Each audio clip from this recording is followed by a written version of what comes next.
नमस्कार, जनभावना टाइम्स में आपका स्वागत है। आपके साथ मैं हूं अंकिता।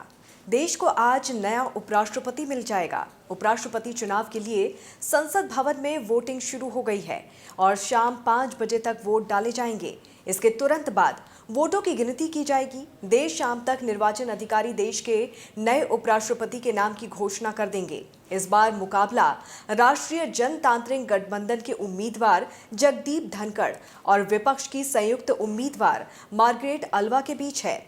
आंकड़ों के लिहाज से देखा जाए तो पश्चिम बंगाल के पूर्व राज्यपाल धनखड़ की जीत सुनिश्चित लग रही है।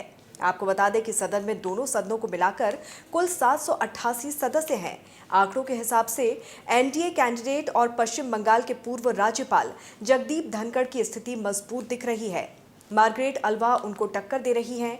अभी लोकसभा में 543 सांसद हैं, जबकि राज्यसभा में 245 में से 8 सीटें खाली हैं, यानी निर्वाचन मंडल 780 सांसदों का है। ममता बनर्जी की पार्टी तृणमूल कांग्रेस ने चुनाव से दूर रहने की बात कही है। आपको बता दें कि टीएमसी के कुल 36 सांसद हैं। इस तरह 744 सांसद वोटिंग में हिस्सा लेंगे। अगर ये सभी सांसद वोटिंग में हिस्सा लेते हैं तो बहुमत का आंकड़ा 372 रहेगा।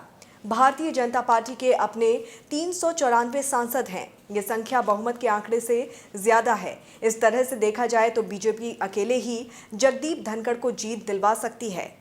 उधर बात एनडीए की करें तो 441 सांसद हैं। 5 मनोनीत का भी साथ मिला हुआ है। इस तरह से जगदीप धनखड़ के पक्ष में 446 वोट हो जाते हैं। इन सभी वोटों से एनडीए जीत के अंतर को बढ़ाना चाहेगी। एनडीए के सांसदों से जगदीप धनखड़ को तो बढ़त मिलती दिख ही रही है। इसके अलावा BJD, BSP, TDP, YSRC, Akali Dal और शिंदे गुट का भी समर्थन हासिल है। इन सबको मिलाकर 81 सांसद हैं। आंकड़ों के हिसाब से जगदीप धनखड़ को बहुमत के आंकड़े 372 से काफी ज्यादा वोट मिलते हुए दिख रहे हैं।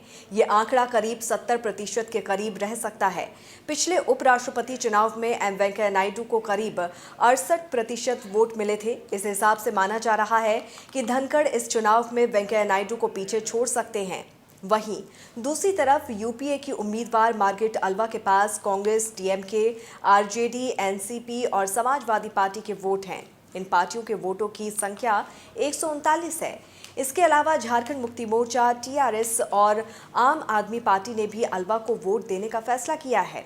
इन तीनों के 29 सांसद हैं। शिवसेना के उद्धव गुट के 9 सांसद अल्वा के साथ हैं। देश और दुनिया की तमाम खबरों को विस्तार से जानने के लिए आप हमारी वेबसाइट www.thejbt.com को लॉगिन कर सकते हैं। जुड़े रहिए जनभावना टाइम्स के साथ। नमस्कार।